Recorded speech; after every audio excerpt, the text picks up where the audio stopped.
All right. How are we feeling? No idea. I've only just got all my tabs open. I haven't read shit. Nothing changes then. Yeah.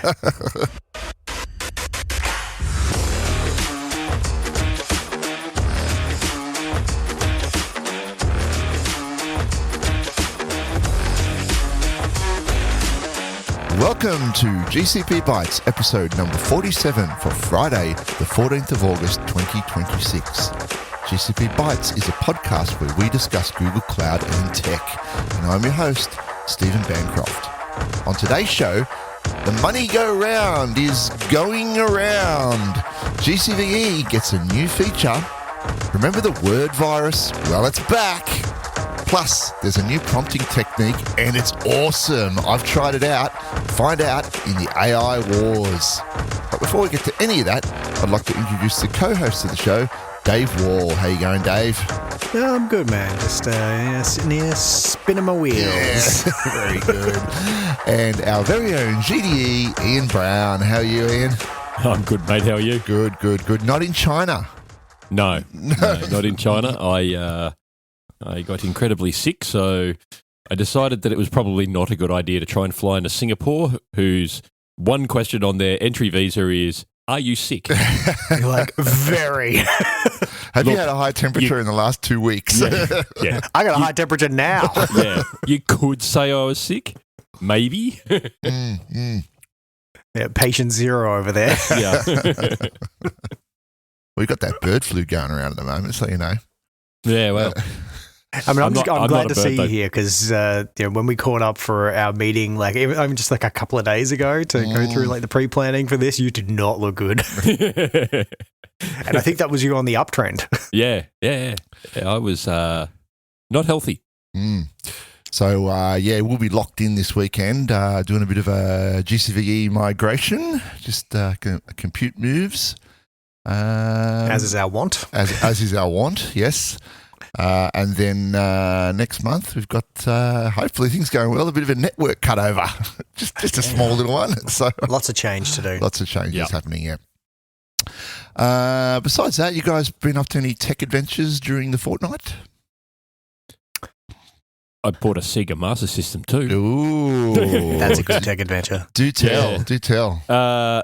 So, my young fella he's on the hunt for all the retro gaming systems because he's like, I love all these systems.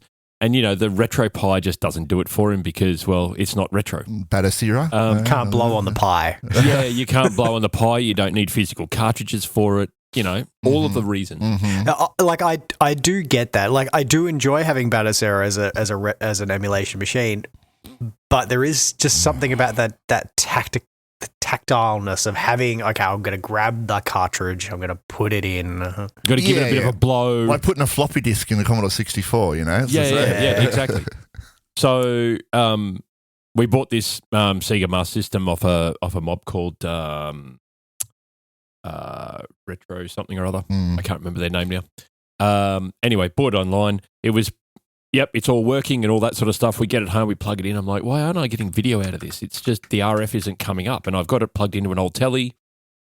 But as it turns out, the power supply was dead on it. The original 1982 power supply, I know, shocking, is dead. You swap it out with a GAN power supply. Well, I've ordered a new one. So the issue with the Sega Master System 2s is that they're a 9-volt 1 amp power supply, but they're a center negative on the barrel jack. So all of the standard is center positive. That's so that, right. Positive is not the one that you touch. So, all the adapters that I've got here, all the switch mode power supplies that I've got here are all center positive, and they're all hardwired stuff, so I had to order one online. Well, you just cut it and rewire it. I could, but I'm not going to because that's one of the power supplies I've got for the lacy external hard drive. And, I've got a box of old wall warts and just go fishing through them and find one that works. We cleaned them out about 6 months ago because we've got too many. I don't know if you guys have ever worked worked, well, I know you have. You've worked in large enterprises, and you know when like the test and tag guys would come around, and oh god, I remember the first time it ran through the company I was working for, and everybody's desk was just full because it was like a desktop support team. Right? Every bottom drawer was full of like 50 ancient IBM laptop chargers that fit no actual device, but no one ever threw them away, and they had to pay for all the test and tag. Like the test and tag guy who gets paid like $9 per thing walked in and went, all right, payday. It's payday, baby.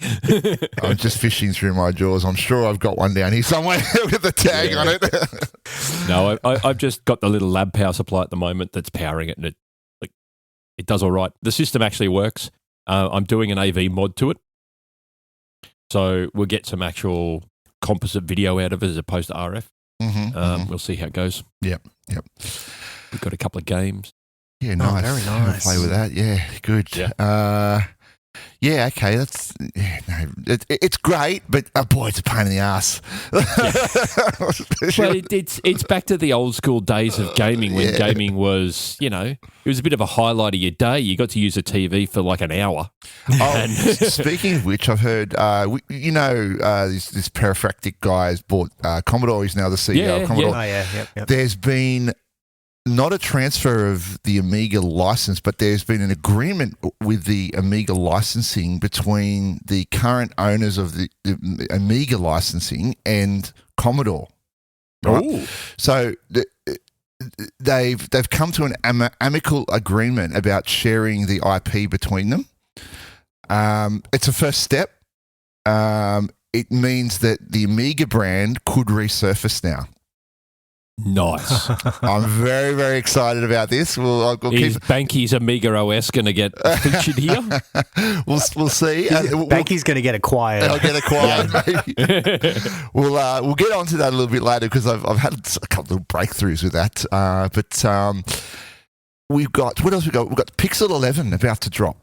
Oh, it just did. It just did. Let me go and have a look. Sat down this morning and there's an email saying I can pre-order it now. So the pre-order is now live. I got that too. When it's got a discount voucher. The Pro XL is $2,100. Yeah, the base model is like $1,500. Yeah. Now I've got a $300 voucher that expires in like 2 weeks from when I bought a phone last year. So I do get to affray that a little bit, but it's still a bit of a sting. I think you do get. I haven't dug into it properly yet. I think you get a credit against a Pixel watch. Yep. Yeah, you do. It's like $300 on the base model. $599 is from the one I was looking at. Right. Oh yeah. So on the base model Pixel 11, you can get a Google Fitbit Air. On Google when you buy the Pixel at $1,500, or you can get $200 worth of Google Store credit. Gotcha. I don't know what an Air is worth. Fitbit Air. How much does a Fitbit Air cost? $200. Don't know. Not interested. I gave up on smartwatches a while ago. I mean, so I really like not a full smartwatch, but like the higher end Garmin devices, because for me, I don't want a watch that only has 24 hours of battery life, and my Garmin's like 10 days. Yeah. And it has a flashlight. Yeah. Right. Yeah. Which is like the most useful thing I use. I feel like Iron Man, actually. The Pixel Watch one that I did use for a little while, I had the flashlight as well, and that was very handy. Yeah. The thing that I worry about here, right? So you've got the Pixel 11. It's $1,500 for the base model. It is now more expensive. It's $100 more expensive than the latest generation iPhone. Well, yeah, until the next gen iPhones come out, and I bet you'll see a big jump in price again. But next gen iPhone won't come out until next year. Oh, did they just release? Yeah, the 17 is the new one. Okay. I'm a little bit off cycle on and I am too. I sort of lose it after a period of time. But yeah, it's like, so the 17 is $13.99. The Pixel's $14.99. I'm like, yeah, but does it have that Google Tensor G6 chip in it? Well, it's using it's not. It's using the Bionic chip. and it's using Google's AI. Yeah, wow. So Siri is now backed with Google AI. We've covered it on the podcast, and you get it on the device as well. So must have some sort of AI processor in it, a tensor or a GPU. The Bionic chip has always had neural engines built into it. Okay. Well, $1,500 for the 256 gig model. That's probably my jam, and I have some credits as well. So I'd say that will be on the shopping list. I'm just checking it now, like going through the checkout, and so I don't care about the money against the Pixel Watch 5. Not interested, but I can get $5.99 credits. So if it works the way it did for me last year, I can use it against next year's refresh. Right. It comes in a 256, a 512, and a 1 TB model. Wow. So I've never run out of storage space on my phone since backing all my photos up to Google Photo. Like, I don't think I would have run out of storage space on my phone in the last decade. Yeah, mine's full at the moment. No. Well, it's only a 128 though, so. Yeah, right. It's never been a big use case for me of having a lot of disk on my phone. Let me have a look. Yeah, I've only got a 128 and I've still got 70 gig free on mine, and I take heaps of photos. I think my problem is I have a lot of Spotify stuff downloaded. I actually have a lot of ripped FLAC CDs that I've actually copied onto here. Right. Okay. Who does that? Right. Only me. Right. Yeah. You big nerd. And I use Plex Amp as well. So Plex Amp caches a lot of stuff. Like that's my ripped CD library. That's all in Plex, and Plex Amp presents it like a Spotify interface. It's a bit better than Spotify, and so that caches it. So that's basically music. Just chewing up a lot of it. Yeah, bro. So, I've had some AI adventures during the week. Been playing around a bit with Devon. We'll get on later to a new prompting technique called Gauntlet looping. We'll talk about it in the AI Wars. But I came across a funny term called slop squatting. You guys heard of this? I mean, I've had some bad curries that have ended up in some slop squatting. But and when I heard about this, I thought, oh my God, this is awesome. We're going to talk about it on the show. So you all know that AIs hallucinate, right? And an AI may come up with some random NPM package name or some You're absolutely right to push back on me on that. Some random library name, right? Well, if you know a particular AI continually hallucinates said random NPM package name, why not make said random NPM package and put malware in it? Ooh. Yeah. Damn. This is slop squatting. Like, I heard about this one. And like when you see like random Terraform providers that don't exist. Yeah. And, yeah. Why not make it, right? And then there's the vector. Well, anybody who uses Bing, they'll be just getting this constantly, won't they? Because that Copilot AI is completely useless. Yeah. Yeah. So if you're aware of this constant hallucination, then I'm going to go and make it. You know, or that library version doesn't exist. This Copilot thinks it does. Here we go. Let's go and make it. I'll put my little Trojan in there. Yeah. Yeah, that's dangerous. It's cool, isn't it? It's a cool little idea. Yeah. And we'll get onto some more prompt injections later, but the AI viruses are real. Yep, very much so. And what's this last note here, Dave, about Galaxy Tab? Yeah, so I needed this for work. We've had just a few things of like when we're going out and seeing clients and stuff and being able to present data to them, having that sort of something that's easy to show, especially if you're walking around like a warehouse and doing like wireless survey, that sort of work. Like really, the laptop is a bit clunky. Mm-hmm. And your phone looks a bit shit. And so we're trying to find like a good tablet to be able to do it. The thing is though, like our use case is that I don't want to have one for every person who might be out, right? I needed something that can do multi-user, which completely rules out all the iPads. Right, because I was just going to go buy an iPad Pro because like, okay, cool, we'll be able to use a LiDAR as well. That'd be really helpful.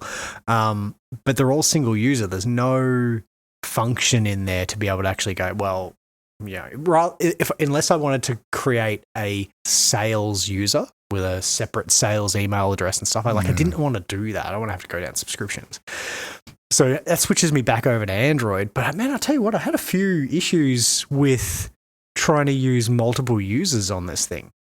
So if I created it with my workspace credentials as like a company-owned device, it immediately locked it down to only a single user.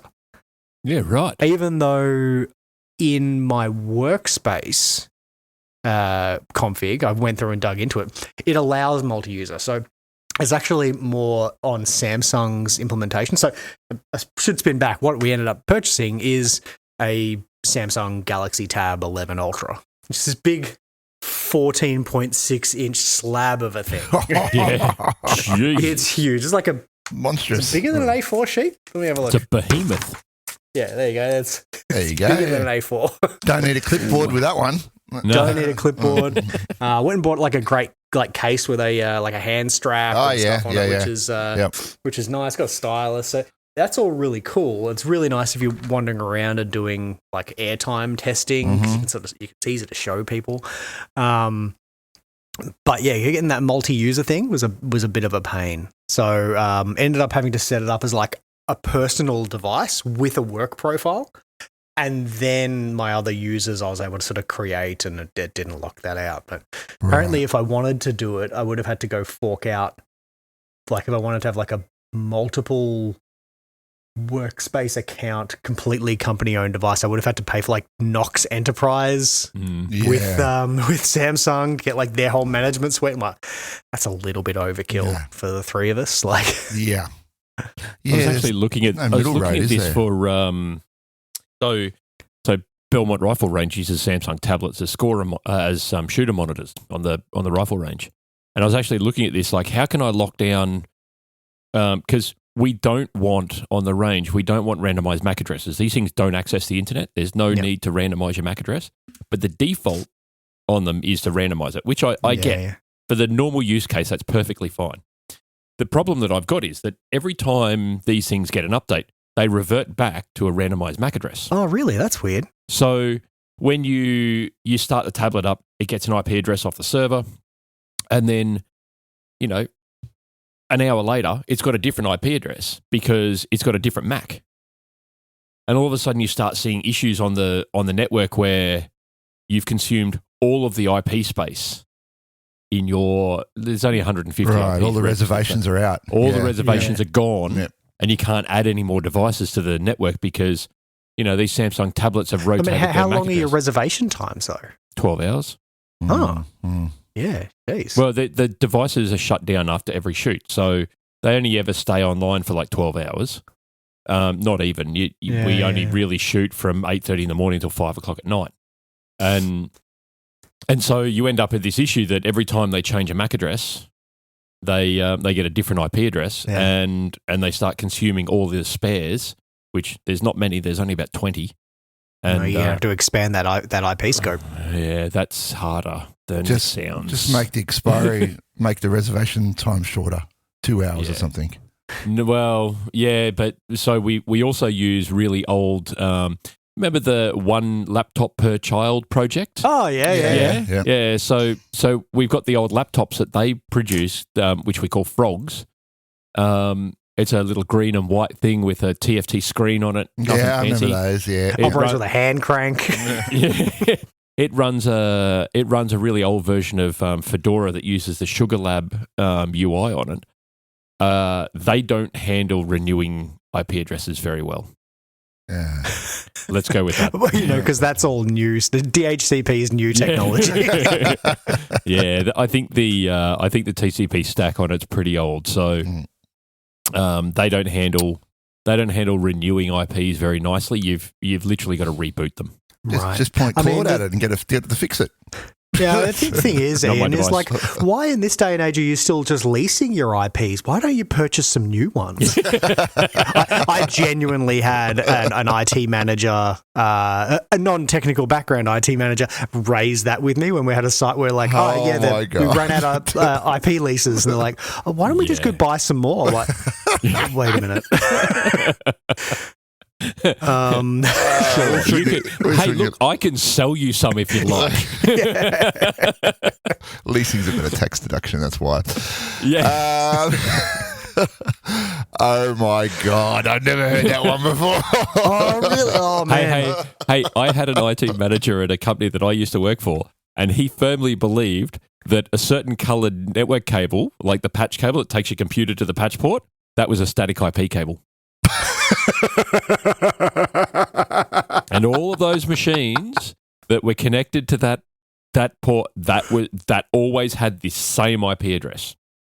Oh, man. Oh, dear. Well, I think that's enough of the banner for now. Yeah. All right, let's recover. Let's get on with the community news.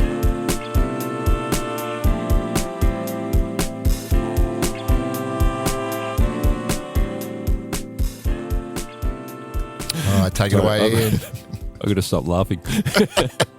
All right. Start up in Brisbane again. All right, so GDG Brisbane, we covered this one last time, but why not cover it again? 21st of August at 5:30 p.m. GDG Brisbane is doing their build and tell at the precinct in the Fortitude Valley, where you can build a project and then tell everybody about it and demo it to everyone. GDG Melbourne, skipping Sydney because they don't have anything on. GDG Melbourne's August coding night. Again, we covered this last fortnight. 19th of August at 5:30 p.m. At the Metal Group head office in Flinders Street. And it's just their coding night. Come in, bring a computer, hack away. Nice. Righto, Melbourne again, because these guys are absolutely phenomenal in their events. Building the future with RAG using MongoDB Atlas and Gemma 4. This looks like a really cool event. Again, Metal Group head office. It's on Thursday the 27th of August at 6 p.m. And last but not least is Adelaide. Build with AI event is happening on the 19th of August at 5:30 p.m. Australian Eastern Standard Time. So I'm sorry, Adelaideans, you will have to convert that to whatever time zone you are. That's happening at the Core Innovation Hub in Frome Road, Adelaide. That is it. Awesome. All right. Well, a couple there to get out to and have some coding fun. All right. Let's get on with the news items.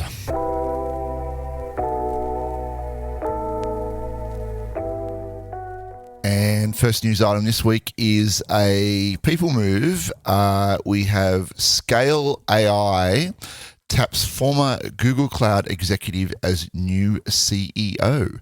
Scale AI has hired Google Cloud COO Francis Desouze as CEO. Year after Scale AI founder Alexander Wang left the AI infrastructure company for Meta. Now, I thought that Meta invested heavily in Scale AI. Well, they probably did. Everyone seems to be investing in everyone, don't they? So Desouze replaces interim chief executive Jason Droge, who led the company after Wang left in 2025 following Meta's $14.3 billion investment into the startup. There you go. There you go. It's right there.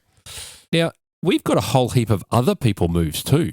Oh, there's so many. Because isn't Deepmind going through a big shake-up? Deepmind is going through a big shake-up, and I think we're doing AI Wars, I think. We have an item here discussing that in AI Wars. But yes, there is a bit of a shake-up happening. Yeah. So lots of people moving. Yeah, Desouze has moved to Scale AI. Scale AI built its business providing the data and human evaluations used to train leading AI models. So all the RLHF stuff. and they're in the midst of an expansion beyond their original focus. The company's application business is on track to overtake its data business within the next 18 months, the company has said in a blog post. So there you go. Very interesting. Yeah, interesting one. Now, there are some more people moves we'll get onto later, but in the meantime, we've got some finance news. Amazon tops $3 trillion and Microsoft surges as Wall Street sets aside AI spending fears for now. I mean, every fortnight it seems like they're up, they're down, they're up, they're down, they're up, they're down. Yeah. What's going on? I mean, I think the numbers now are so inflated that a few percentage points is just so much money. Yeah, right. Oh, it is. Yeah. As an idea here, Amazon rose 4.6 in intraday trading to $284.15 as a publication time after touching an all-time high of $287.20.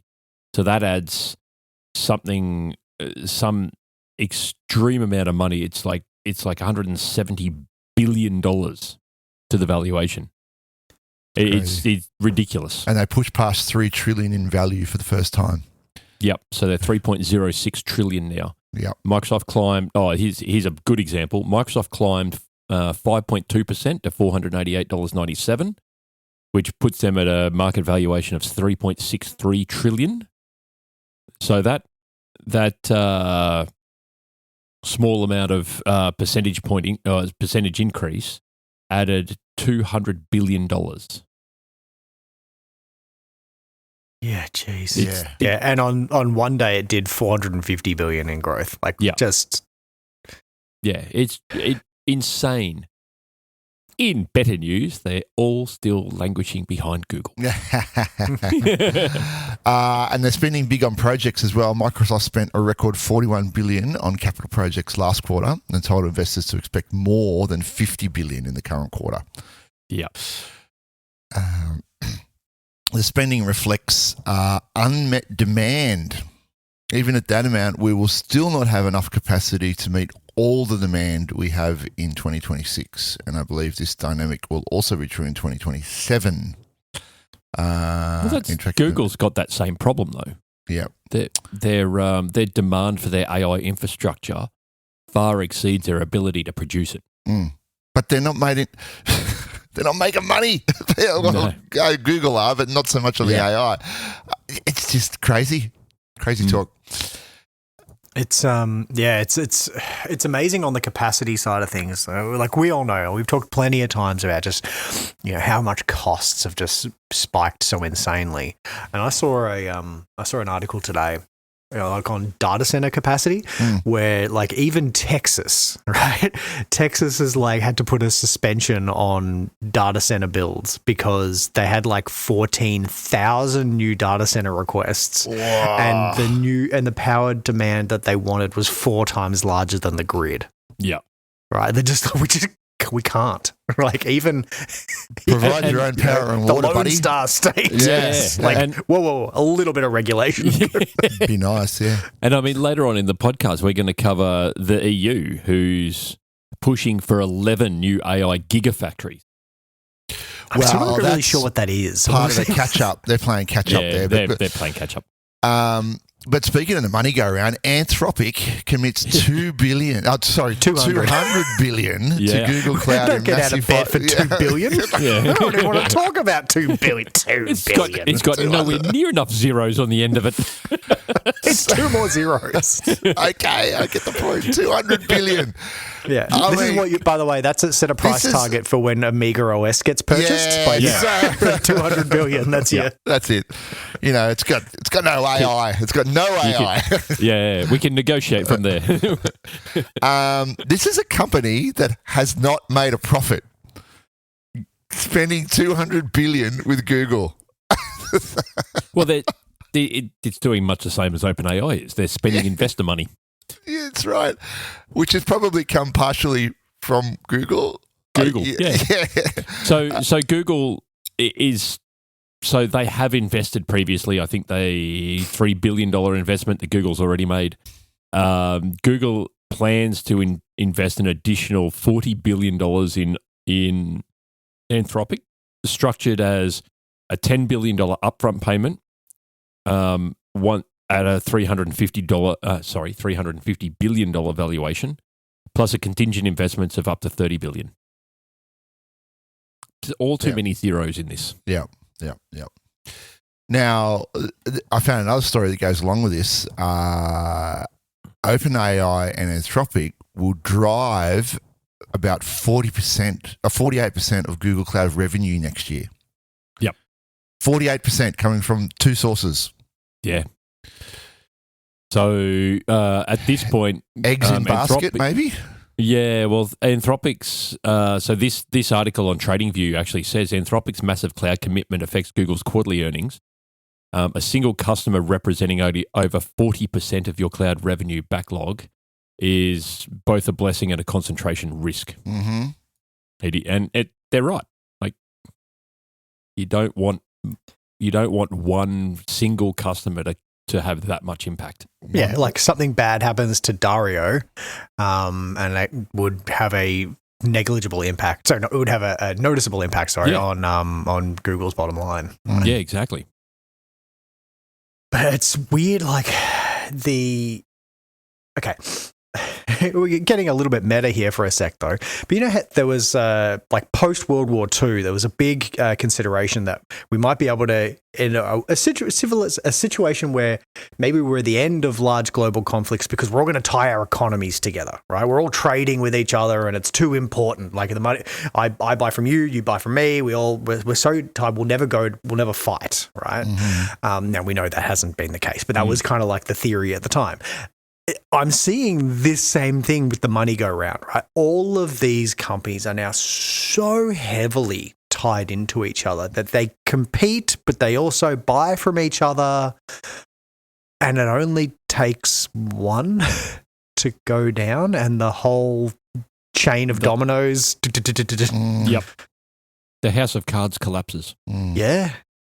And there's a lot of key man risks in all this. There's so many. Like something happens to any of Altman, Musk, maybe not Google. Google's got the bones behind it, right? But Dario, any of these guys. Yeah. I hope they're not flying together. Yeah, that's right. An unfortunate plane accident occurred. Yeah, the day the music died.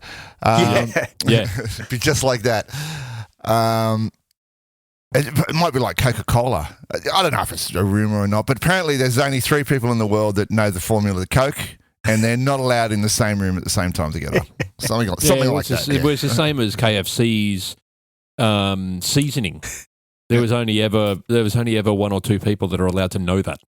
Yeah. But yeah, so it's concerning. And I don't see a way for them to unpick it now. It's just... It's at some point it's going to have to, and at some point we're going to have a Fannie Mae, Freddie Mac situation. Right. It'll unpick itself when it bursts. Yeah, that's when it completely unravels. Yeah. I do like this Yahoo Finance article. Actually, is quite interesting. So the context, it's got a section here called "Context for Investors," and it says here, Google is up 80.8% over the past year. Amazon is up 23.01%, and Microsoft is down 3.23% over the same 1-year window. Right, which translates to these massive numbers, as Dave was saying, right? Yeah, exactly. So I wonder what would happen if Anthropic and OpenAI, or one of them, did go belly up, and then all of a sudden you've lost sort of half of Google's revenue. And then the Google quarterly numbers wouldn't look so good, would they? No. All right. Well, more money goes more around. Let's just shift gears a little bit and get into some technical stories. Broadcom VMware there's a new GCVE feature. Oh, and Dave, you were gushing about this, so yeah. Well, okay, so we've worked on plenty of GCVE projects, right? And one of the main things that people probably aren't aware of, because you are talking physical infrastructure in a data center, especially if you're doing stretched clusters, where the physical servers are, which racks they're in, they need to be like specific racks. So you can't just be like, oh, okay, I want 5 nodes now, and I'm only going to need 5 nodes. And then 2 years later, you go, actually, I want 2 more. And Google comes back and goes, no, we don't have room in the rack. We have some nodes, but they're over like in another hall. And so we can't tie them into your cluster. So part of what you need to do is you have to get like capacity allocations done. So it's not even a CUD, right? It's still Google kind of puts aside, they earmark, all right, you wanted 20 nodes. Google takes a bit of they hedge that and go, maybe you're going to want 24. You haven't committed to paying for them, but they've sort of earmarked a few. They make sure that they're in the right placement groups, which is like which racks they're physically in. But this is like a thing that you have to do. Like you have to raise a case with support. You usually have to email your TAM, go, hey, this is the project that we want, that we're going to be building the cluster in. We want this many nodes. This is what we want. And then they in the background go off and go, okay, yeah, they speak to their capacity guys and they allocate it all out. It's all very traditional, like manual. It's not a Google way of doing things. Yeah. Mm-hmm. That's changing.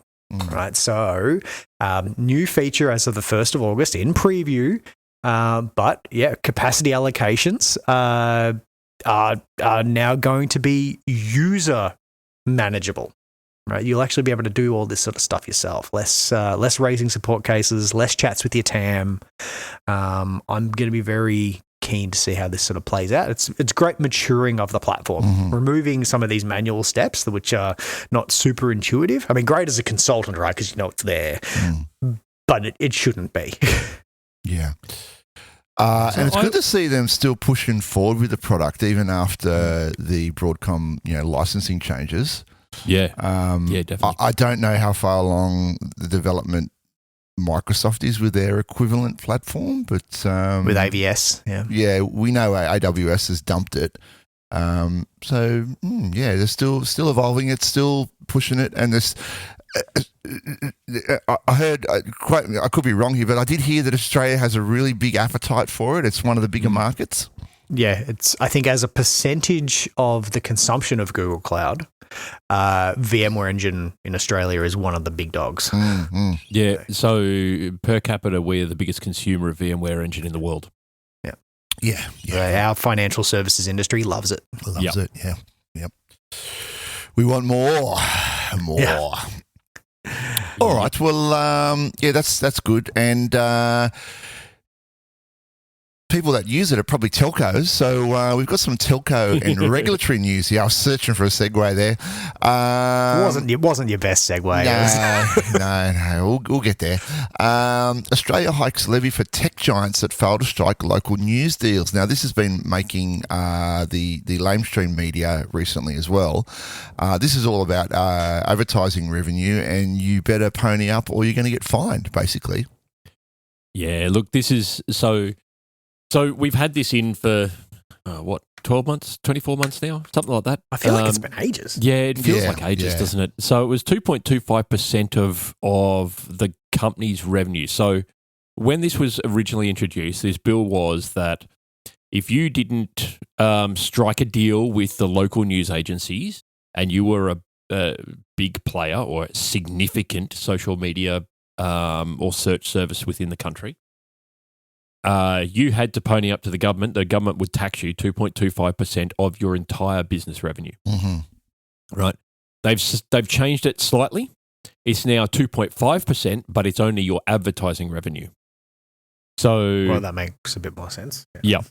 But they've also done some other tricky little things. So the levy applies to companies with, and in quotes, significant social media or search service in Australia, and local revenue exceeding 250 million. So that captures Meta, Google, TikTok, etc.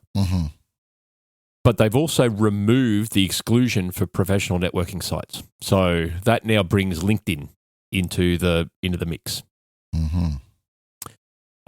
So the charge base for the news bargaining incentive will now be advertising revenue, or your advertising budget, essentially, not your entire business revenue. But it's 2.5% now. I mean, that's better because, you know, you might be turning over like Google, you might be turning over trillions of dollars a year, and your advertising budget might only be a couple of million.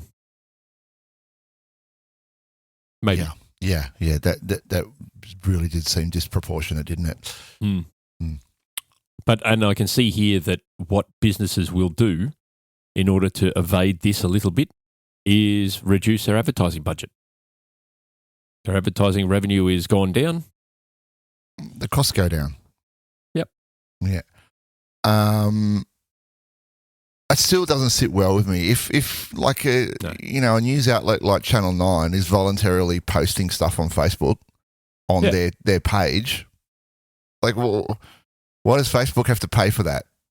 No, that's right. Like and then on the same respect, yeah, exactly. On the same respect, why would Google have to pay them for it when that gets indexed in Google's search index and then presented to users who search for it? If they're scraping it and then ingesting it into their feeds, right? Oh yeah, no. If they're misusing it like that, but if it's just coming up in search results, like if you're searching for, for instance, up here over the weekend, a 15-year-old that goes to the same school that Matthew goes to and is in the same year level as him decided he might steal a car from Bly and joyride it and drop his mates at school.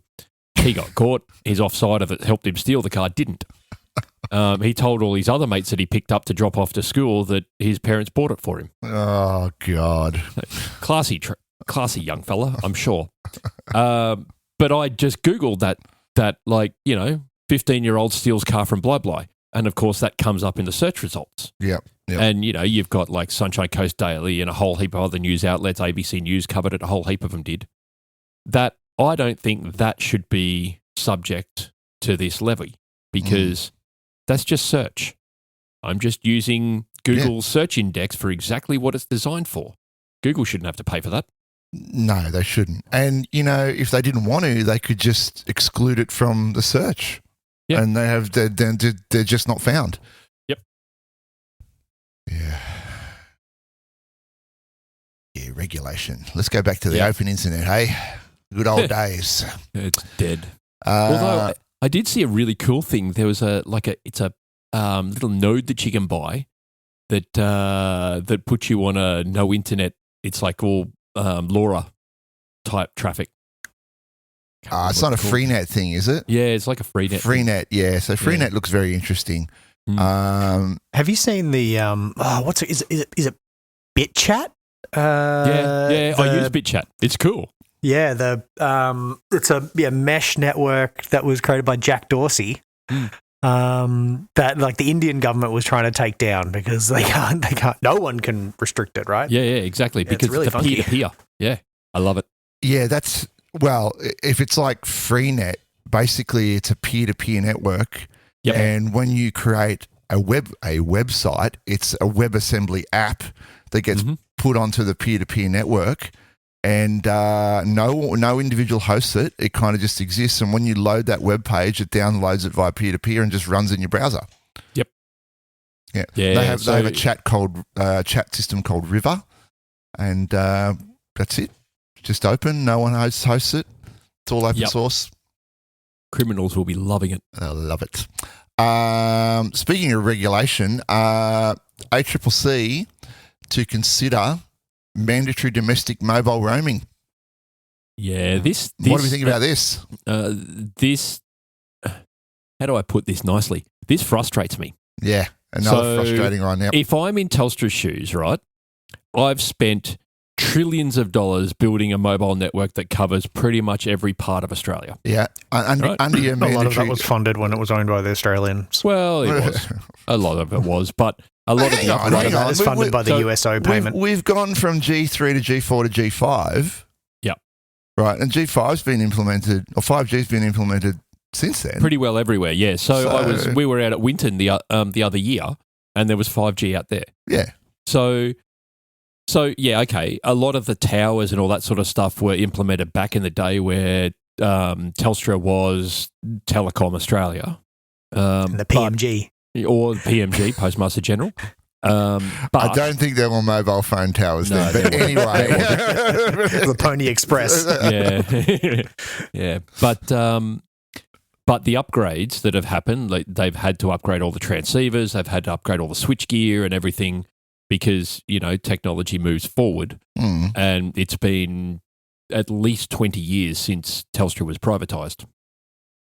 So what the ACCC is trying to do is make it so that in regional areas where Telstra has a monopoly because it's the one that built all the infrastructure there, the ACCC is trying to force them. Well, the inquiry that they're proposing is that Telstra shares its network with all other providers as a mandatory thing, so that other providers can roam onto their network for no extra charge. But didn't we talk about this before, where Telstra has their own custom modems and custom this and custom that? I mean, how are you going to suddenly have a phone that's on Vodafone that can just do that? Well, 5G, no, of course, you buy a Pixel and you can use it on any provider.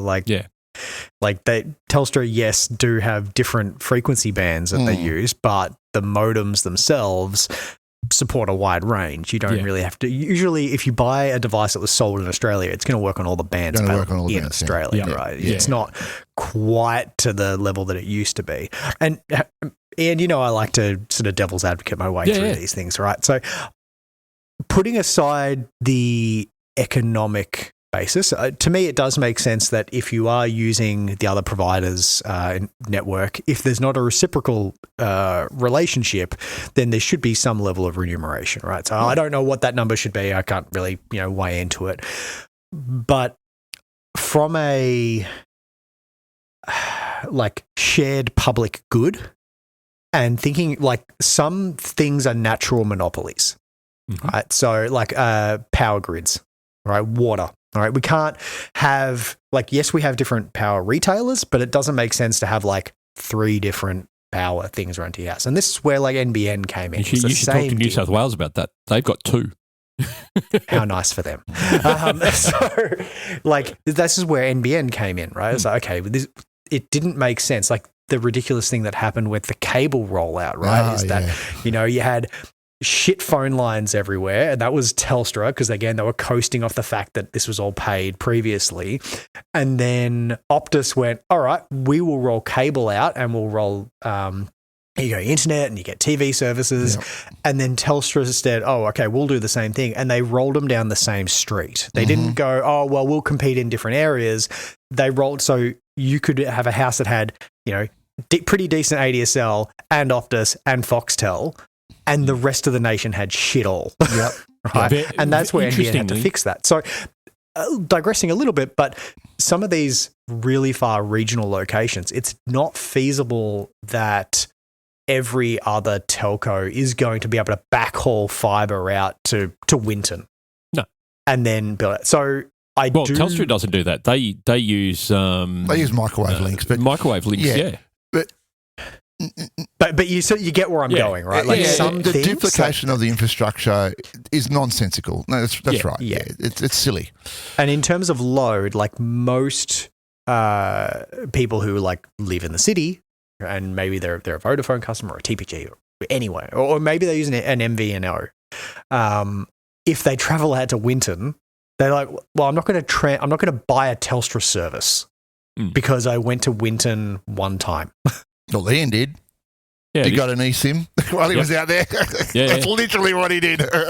Because and here's the crazy part about it, right? If you're using Telstra proper, I have a Telstra SIM in my phone, you get service in Winton.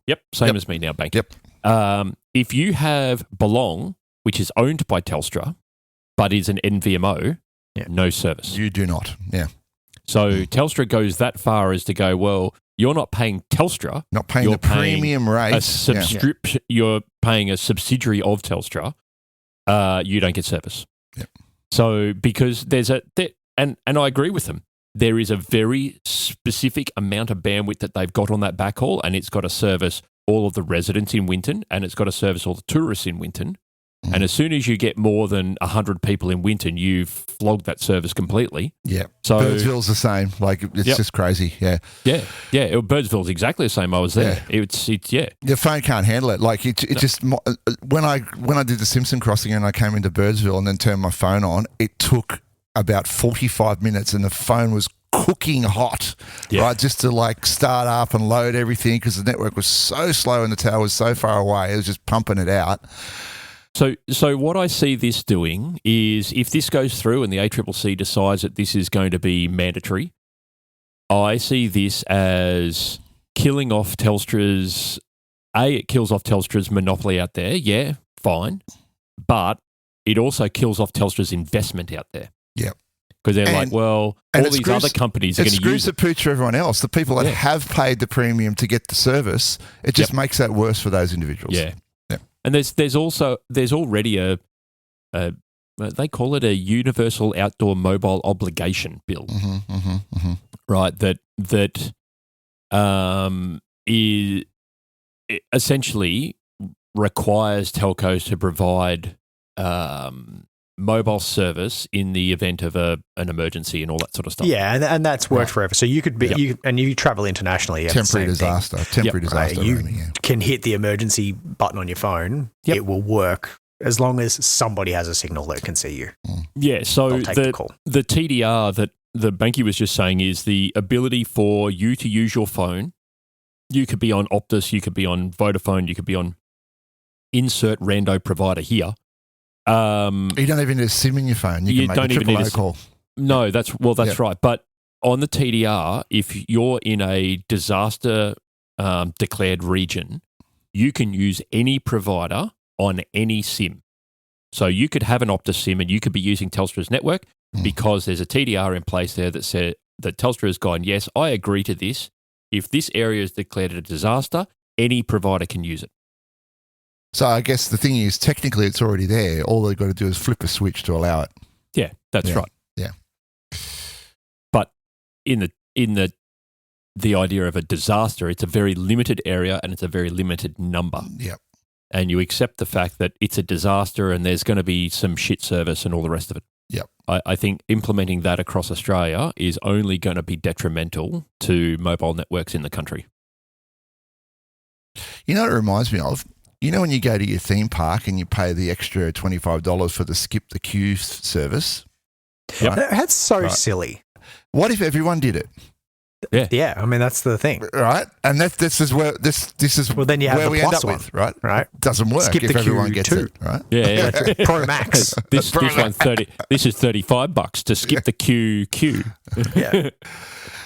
You just get to the point where I have to book out the entire theme park. Yeah, basically. And while on telco talk, 2 submarine cables have been damaged off the coast of Perth. Chief Executive of the cable company Subco, Bevan Slattery, wrote on LinkedIn yesterday that 2 separate cables in the submarine cable protection zone of Perth had both experienced faults straight after each other and in close proximity to each other. Wasn't he the Internode CEO? Yeah. Founder? Yeah, so Bevan Slattery has founded. So Pipe Networks was one of his businesses. Pipe, that's one. He's founded so many, prolific founder of networking companies. He's phenomenal dude, big fella. This is a bit interesting. So this quite often happens around Indonesia because there's a whole heap of regulatory nonsense that providers have to go through in order to get repair ships up there, i.e. there's large sums of money that need to be paid to the government. Facilitation payments. Yeah. So quite often you'll see these cables being damaged very close to the coastline of Indonesia. It turns out that this one wasn't that far off the coast of Queensland, of WA, sorry. Yeah. And they don't know whether they were cut or whether they were just damaged by ship's anchor. Because they're only about the size of a hose, like a garden hose. They're not super big cables. It's not until they come closer to the shore when they land, then they've got the extra protection and windings and stuff on them. Yeah. Yeah. So, yeah, it's interesting that we might be seeing a little bit of potentially sabotage on the cables onshore. It's very, very prolific overseas in like European countries and that. Very prolific. Yeah, we know Russia's been going around the north of Russia. The garden shears, just accidentally dragging anchor. Yeah, well, I don't know if it's affected internet services in the west of Australia, but haven't noticed anything here. So in this case, the cables were damaged inside the Perth Cable Protection Zone, which extends 60 nautical miles off City Beach at a depth of 2,000 metres and 1 nautical mile each side of the cables. The government has very limited power to actually influence what is being done because these cables are privately owned and then they're fixed privately. Could be Google or Metacable, and we just have to wait until they decide to fix it. And there's no single government body that looks after them. That's the other point this article makes. Yeah. There's like, because you've got the Marine Department, whatever they're called these days, and you've got technology sectors and all that sort of stuff. There's just no one phone number to go, hey, this cable's been cut. Can we go and fix it? Sorry, there's a rescue chopper that was very close overhead here. Like it was shaking the house. It was that close. Just now? Yeah, like literally just flew over. That's why I'm like looking up like this going, how the hell is it? See planes, plane. Trying to look out the windows to see if I can see it. All right, just to finish off the main articles for this fortnight, we've got a couple of security stories. Copilot is hacked and MS can't fix it. I mentioned at the top of the show, the word virus is back. Now, did we touch on this? Was it last fortnight or something? Maybe I read on this previously. They had a different one last fortnight. This one's really interesting.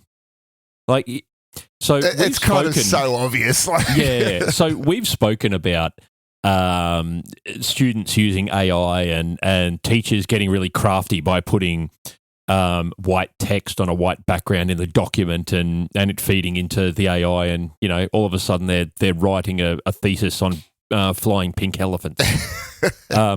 That's exactly what this hack is.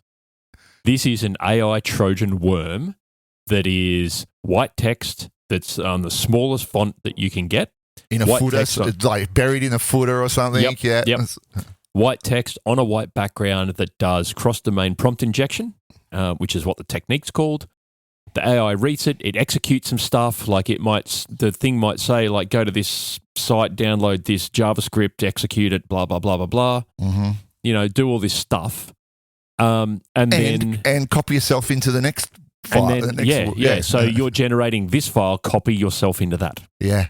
And so it becomes this this worm that just spreads. So a security researcher from I don't know that it says where he's from. Yeah. Anyway, name is Norwegian data science. Yep. Hakan Malloy create a proof of concept that quietly halved financial figures in a report. Okay, pretty simple demonstration, and instructed Copilot to copy the same hidden prompt into a new document. That new document then becomes a fresh carrier that is capable of infecting whatever it is drafted from. Malloy found the chain kept working even after the original malicious file was gone, obviously because it copied itself into the new document. Yeah. And he described this as one of the first public demonstrations of a self-propagating AI worm. So obviously reported this to Microsoft via their security research channels.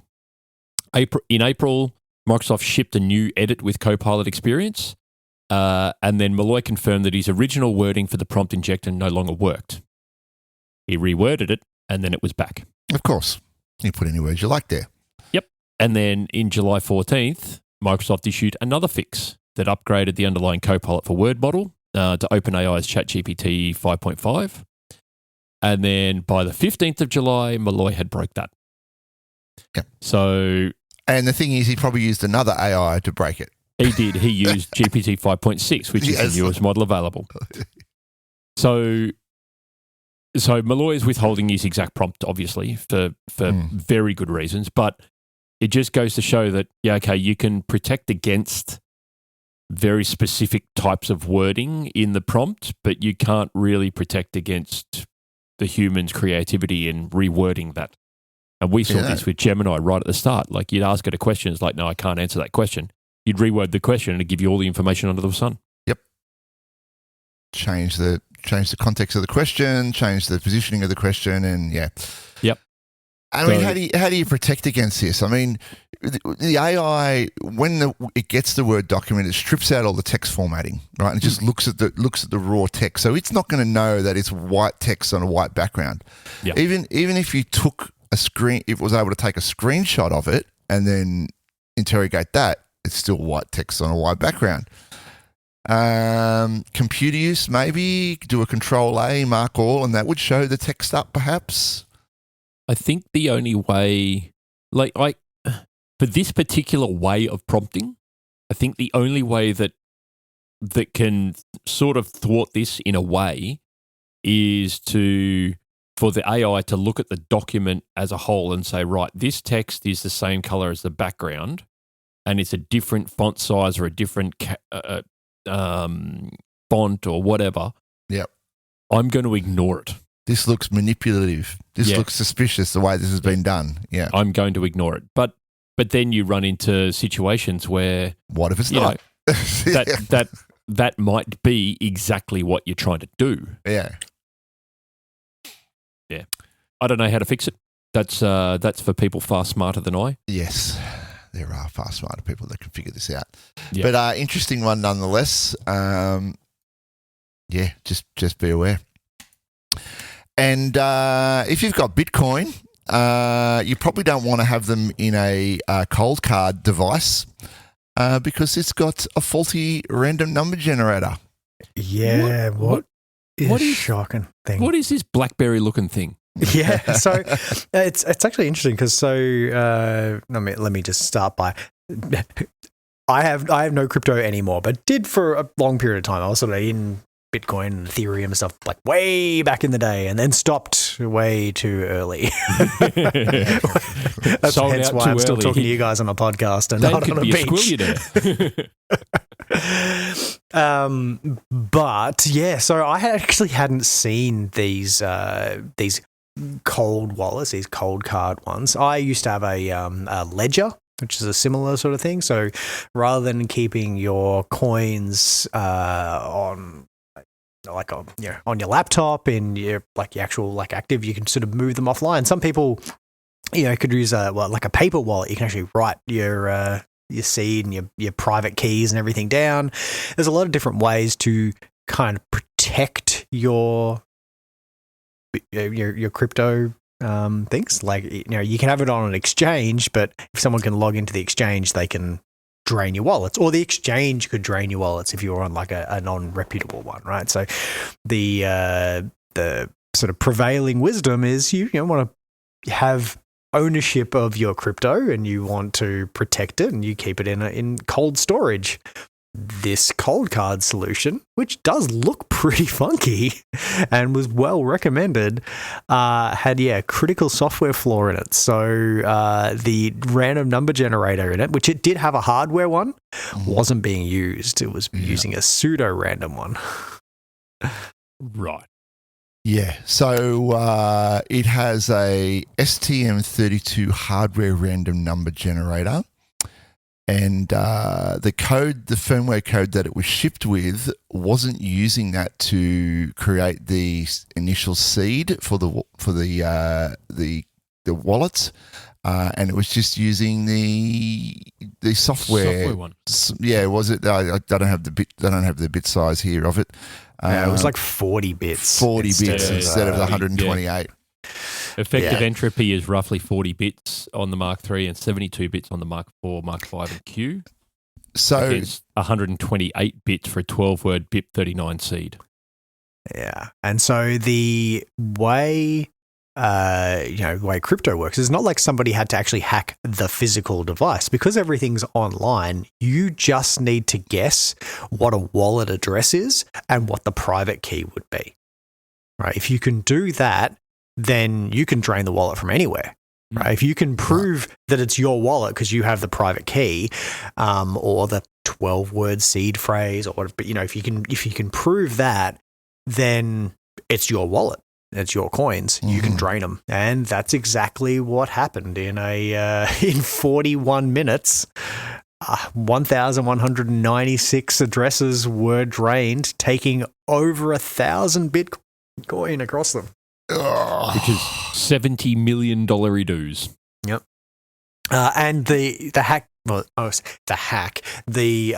exploit continued for like at least days after. Like this, I think they're still draining wallets. Like if you had, you'd moved your coins and you weren't keeping across crypto, you may find that when you go to actually log back into it, it's gone. It's empty. Yeah. I can see a transaction and everything just went. Just gone, yeah. So they issued a firmware update, but even with that, you've still got the original seed. You have to actually move your coins to a new wallet. You have to move your coins to a new wallet, so it's re-encrypted with the new seed. Yeah. Correct. I was just having a read about these things because I'd never heard of them. I was having a read of them, and they've got a trick pin feature, which is a duress pin code. Right, so it's a separate pin that you can give someone who's forcing you to enter it via duress, and it effectively gives you an entirely different wallet on the device. Right. Now, while on the subject, I did hear about a Graphene OS case where someone has implemented the duress pin and wiped his phone after Border Force. Not Border Force, US one. US customs and border asked for his phone, and he's gone to unlocked it and wiped it. So there's a court case now in to test that. Yeah, right.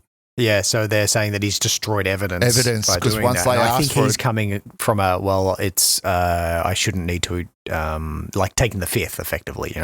I shouldn't need to incriminate myself. Yeah. Yeah, so I might try and follow up on that one next week. But, all right. We've talked about pins. We've talked about cold card hacks and crypto being drained. Let's talk about the AI wars. AI wars.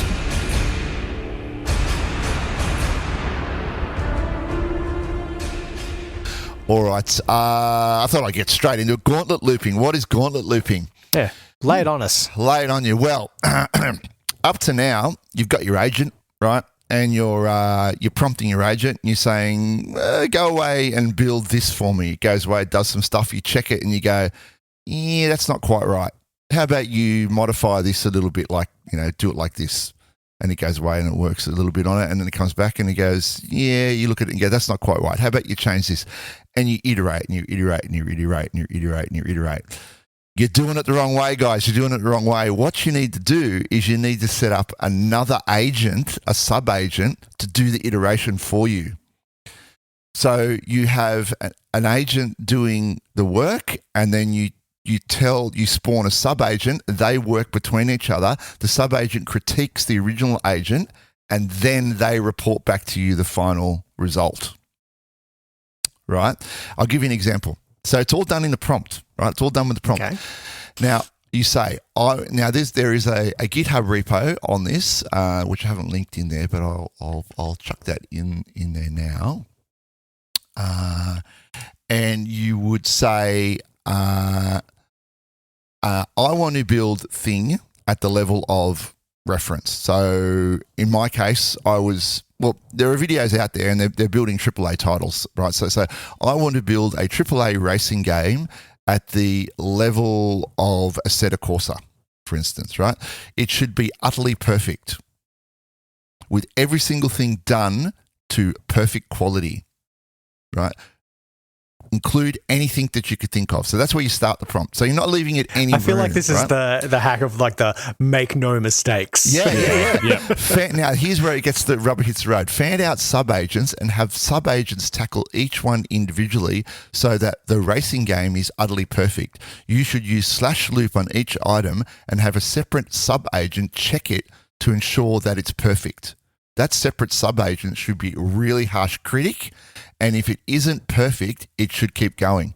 So you have a sub-agent checking the work of the original agent, and it loops back. It loops around and around and around and around and around, checking it until it's perfect. Right? Don't stop until you got to throw open router in front of that one. Oh, if you want to burn tokens, this is the way to do it. Don't stop until each sub-agent is utterly wowed with the quality when compared with reference Assetto Corsa, for instance. It should literally compare them side by side and say which one looks better.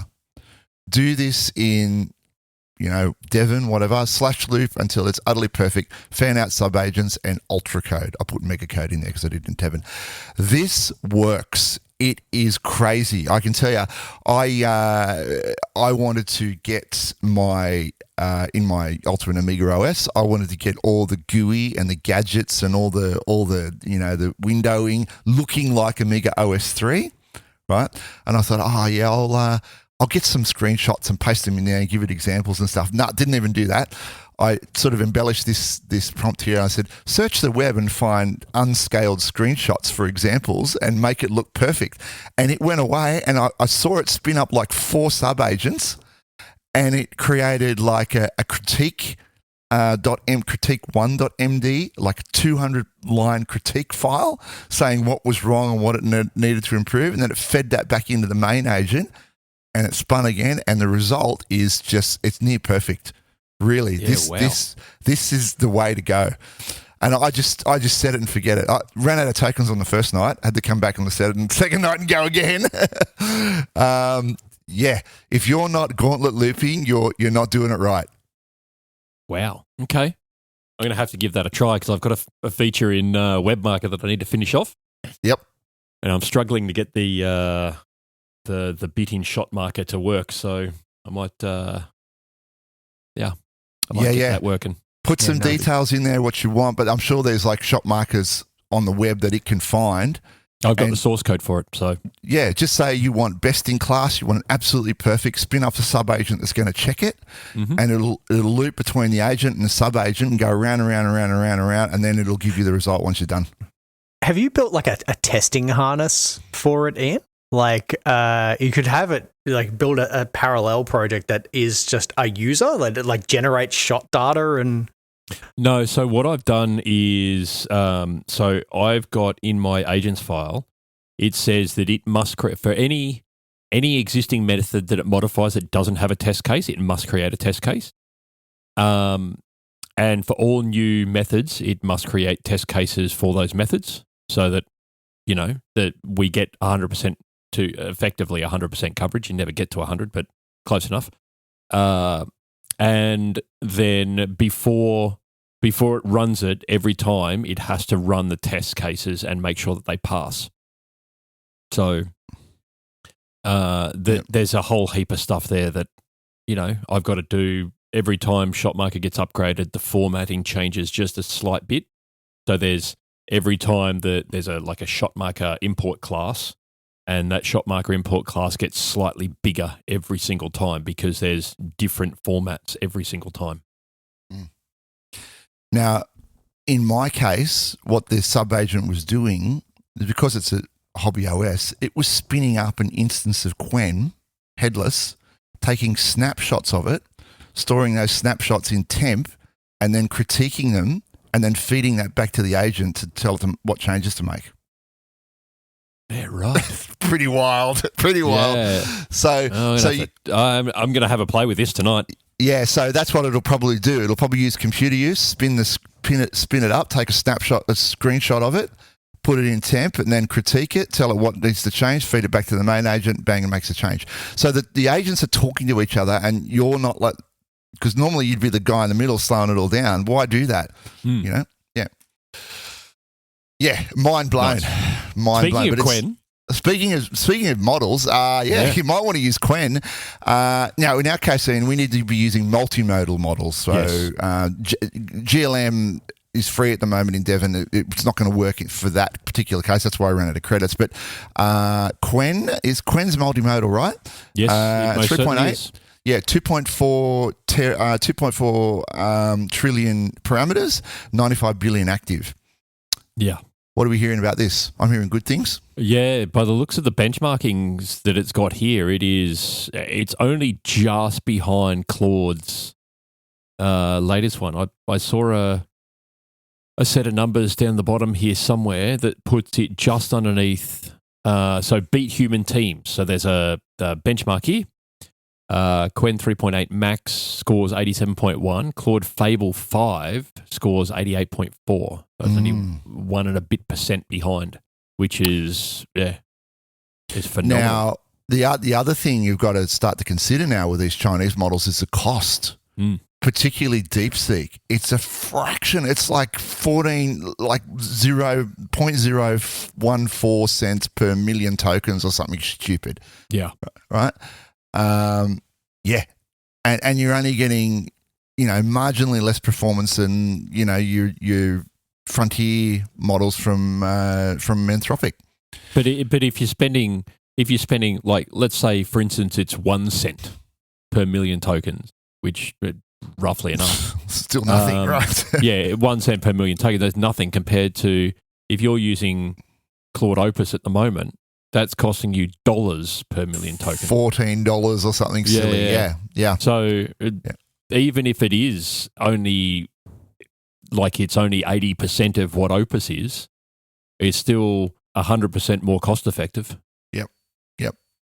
Qwen, Kimi 3, and DeepSeek are all in this class of ultra cheap models. And actually, right now, Kimi 3 is the number one model on Open Router. It's interesting how far the Chinese have come with their models. Like once upon a time, I remember when DeepSeek first came out, and I was like, "Oh, I don't really know that I want to use this. This might be a bit of a data grabbing exercise."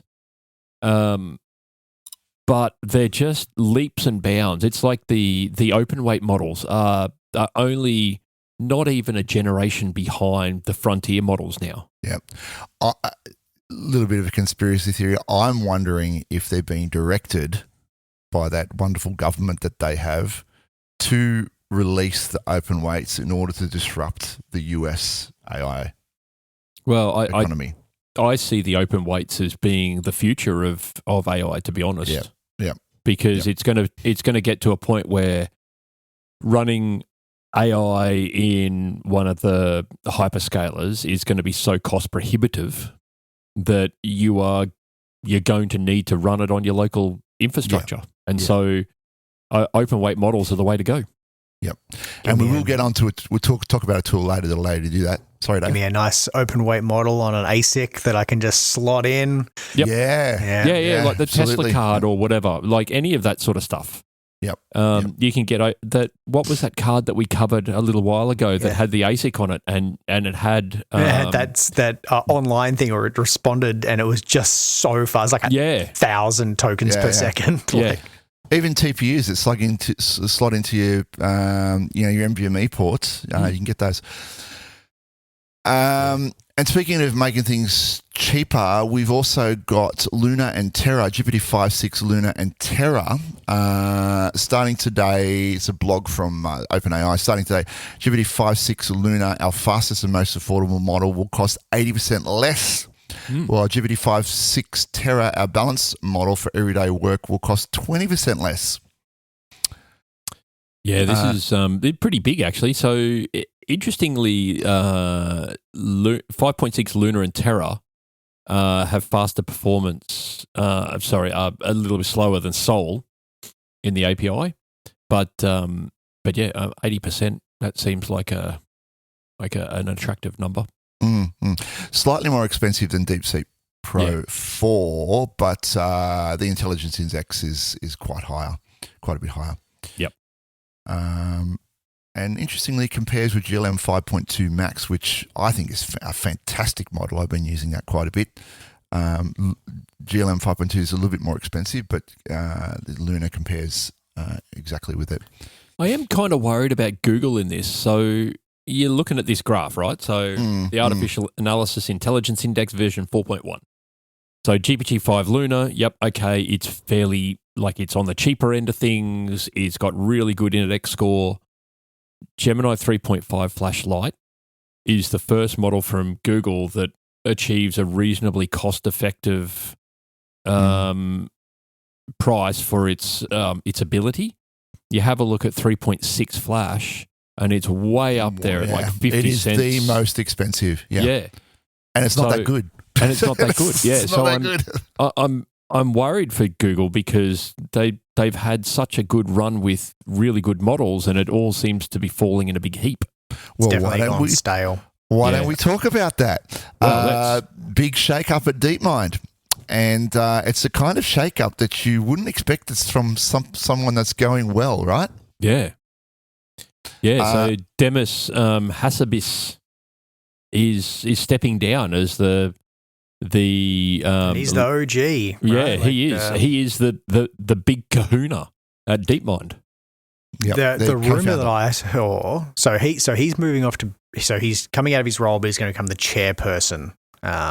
So that's his move. But the rumor I saw is that he wanted to leave. Right. He wanted out, and so I think they didn't want that talent to walk out the door. So they had to give him something. They've had so much talent from Deepmind walking out the door of late, so maybe there's something not quite right there. I mean, there's got to be, because everybody's talking about it. Right? We're talking about it's got to be internal. Like, they must be feeling the pressure of like, why are we falling behind? Why does no one care about Gemini right now? Right, Yeah. like 12 months ago, like 12 months. When did 3 come out? Like, yeah, it was such a big jump, and we're like, wow, yeah. and then so quickly, like it's gone stale. Like their iteration rate has absolutely plummeted. Well, more to the point, I don't know if it's necessarily plummeted. Everybody else has accelerated. Yeah, but also I think you'll find Google have made some pricing changes that have adversely affected their model. So they're sort of pricing themselves out of the market now. That was a cluster, all of that. That all of the stuff that they did with AI in Workspace, that put so many people offside and I know a whole heap of businesses that went, well, we're not going to bother using Gemini now because every 5 minutes they're changing the goalposts on us. Yeah. We're just going to go to Claude. And that's what they did. Yeah. Like, I know a very big online retailer in this country that is using Claude in anger now because Gemini's their goalposts keep changing. Well, they do have VO and Nano Banana. And I think VO's like got to be the best video generating model, obviously, because they've trained it on YouTube, right? And they've got that data set.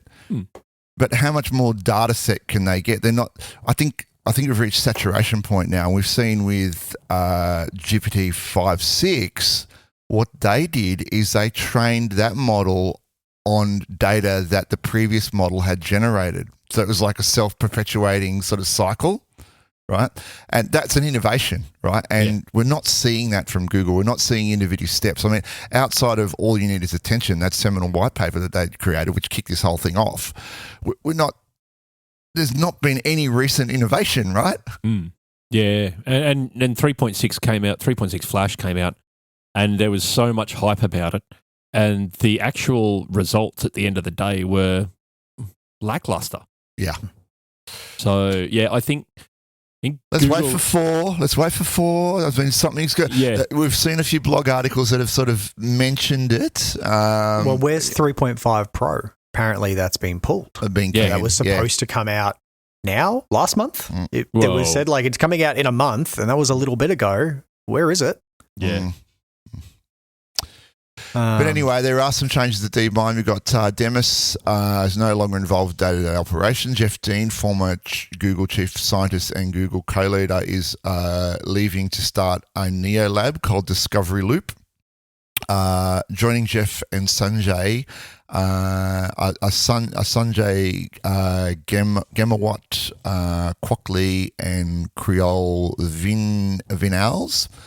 They were both Google fellows. Corey Kurajav, former Deepmind CTO, and the one remaining Gemini co-lead is replacing Demis as lead of Deepmind in Google. So, and then this blog article goes on to say, obviously, these are not the actions of people excited about Gemini 4 Pro. Right? They don't want to hang around. And, the writer of this article, it's his opinion that Google and Gemini are no longer seen as frontier models. Yeah. And the other issue is like the whole data locality thing. Now, I know, we don't have that from many of the providers anyway, but the fact that if you're an Australian company and you need to run Gemini locally, you need to keep all the data here. You can't even get 3. You're still stuck on Gemini 2.5. Yep. Ugh. And I tried to use that the other day, and pants. It's just Pants. nothing. It's pants.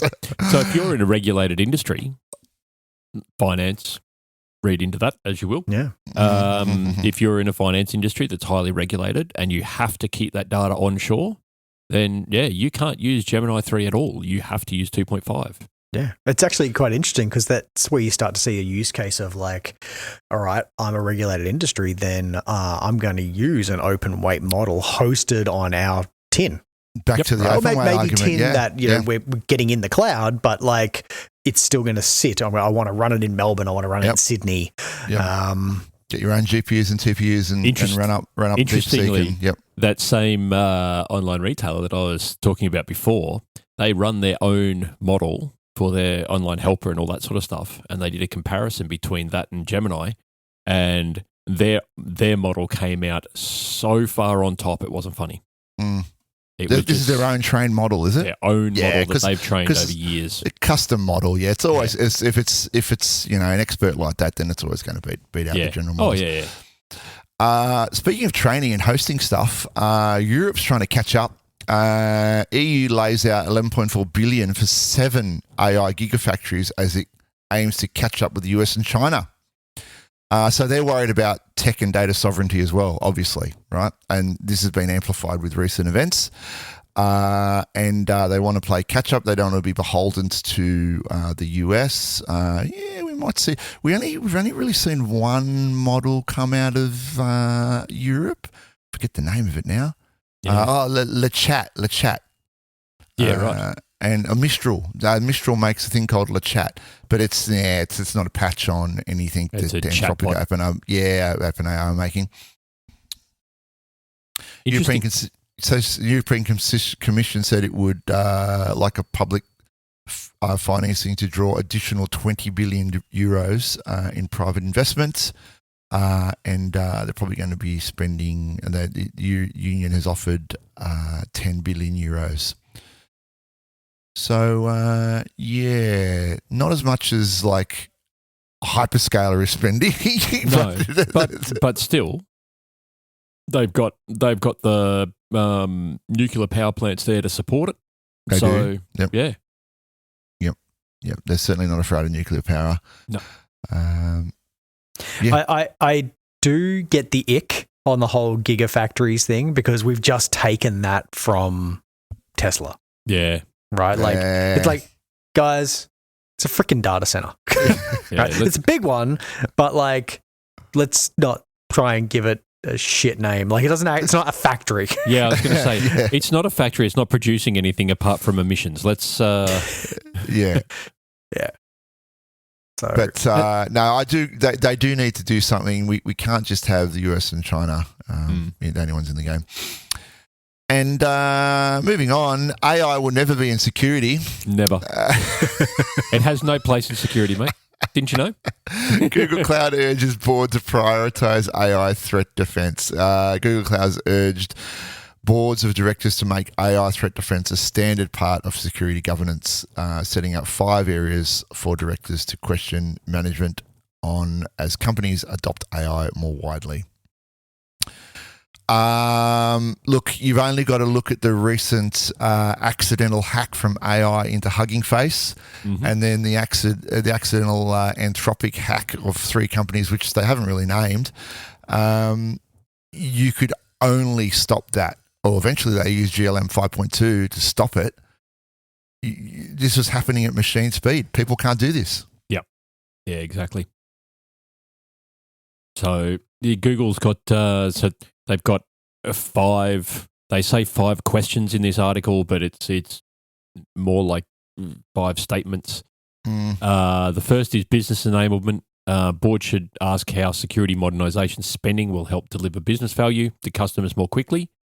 Second area is the remediation cycle. Said AI can apply business logic and internal context to reduce noise and security ops. The third area is system consolidation. We've seen this over our careers. You've got 50,000 tools that do the same thing or something very similar to each other, and you've got to try and aggregate all that data. AI is very good at that, consolidate it all down to a single pane of glass. The fourth area is contextual prioritization. So argued that organizations already hold detailed knowledge about how applications connect. And then the last one is AI safety and policy, which obviously is a fairly big one. Every discussion about AI is also a discussion about security, and warned that companies need governance for internal AI pipelines as well as visibility over unauthorized or so-called shadow AI use. Yeah, shadow AI, that frightens me. Yeah. I mean, it's rampant though, right? Like everyone, if you've got using a bad model at work, you're like, I'll have my own private one, and I'll just copy this customer data and dump it off into got access to the internet. I'll just access my own model. Why not? Look, it's slow. All I can say, the adoption is slow, and that frightens me as well, right? Like these big enterprises are typically slow, and they're not jumping on board with it, and they're very cautious. But meanwhile, bad actors are being bad actors and using their AI. And then finally, to finish things up, I thought we might make this a permanent sort of thing. The AI app pick of the week. There's so many of these little tools and skills and things going on, and stuff's flying under the radar. I came across this one during the week called Colibri. It's a GitHub repo, and what it allows you to do, run frontier MOE models on hardware you already own. Pure C, zero depths, expert streamed from disk, tiny engine, immense model. So I haven't done this yet, but the example would be you could take any model from a 744B parameter to 2.8 trillion parameters and run it on consumer hardware. And what it does, it tiers your storage resources. So if you've got RAM, it'll use that first, VRAM, then RAM, and then SSD, and I guess spinning. You're not going to put it on spinning rust, but it'll separate the layers out across all of that and allow you to run bigger models in that space. And then it'll cache stuff in the faster tiered storage. Yeah. So currently it supports GLM 5.2, Inkling, which is 975B, Kimi K3, which is 2.8T, DeepSeek V4 Flash, which is 284B, OLM EO, which is a 7B, it's a nice small one. And there you go. It gives you a nice little interface, and you can just chuck it in a box and run these huge models. I don't know about token speed though. But depending on how quick you need it, can it matter? Like I want to be able to run it. I want to keep it locally. I don't mind if I get my answer tomorrow. Depending on the use case, right? If you're doing coding work there and you're running an MOE model to do that coding, and you're getting it to spawn off agents to do the coding work for you, who gives a crap how long it takes? You're using a Gauntlet loop, just set it and walk away. Yeah. Yep. Who gives a crap how long it takes? Like, as long as it's not going to take you a year to write 10 lines of code, then no one cares. No one cares, yeah. Very, very interesting. This is sort of, we're starting to see more of these optimizations come out, right? There's a couple others which we'll probably get to in the next few weeks, but it's not going to be long before you can just download an X and install a model just on your computer, and it just runs without even thinking about it. And you get, we can almost do that now, right, with LM Studio and stuff. But I like this. It's good. Yeah. Yeah, that's really clever. Very clever. Damn. Good bit of kit. Anyway, link in the show notes. Go check that out. It's called Colibri. And if you search Colibri, it's a bit tricky to find. So do look in the show notes and find it from there. All right, well, that's about it from us. Don't forget you can find us on Apple Podcasts, Spotify, and YouTube Music. Go to Apple Podcasts, write a review to really help the show out. And while you're at YouTube, why don't you start the discussion there and smash that like button.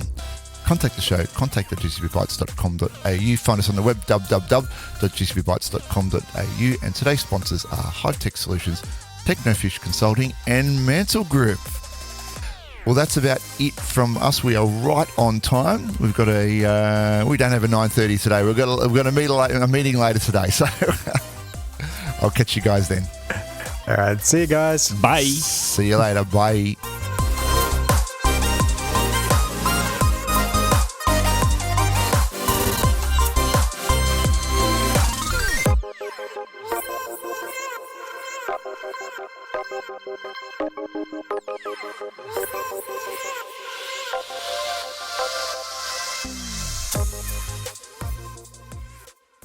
It's exactly the same as, if you're at an ATM and you enter your PIN backwards, it triggers an alarm in the ATM.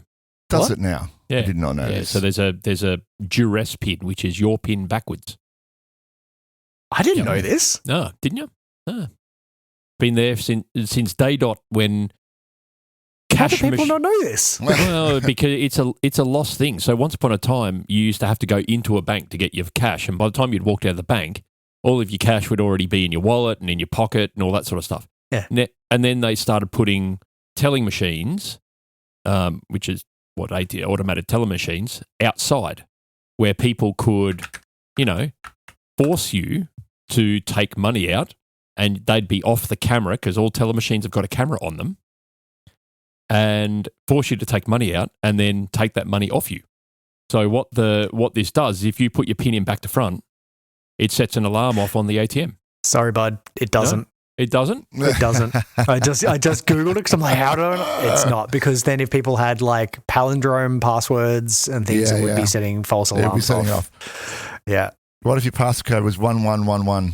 You shouldn't be able to use that anyway because they don't permit more than two consecutive numbers. It's just as random as any other passcode.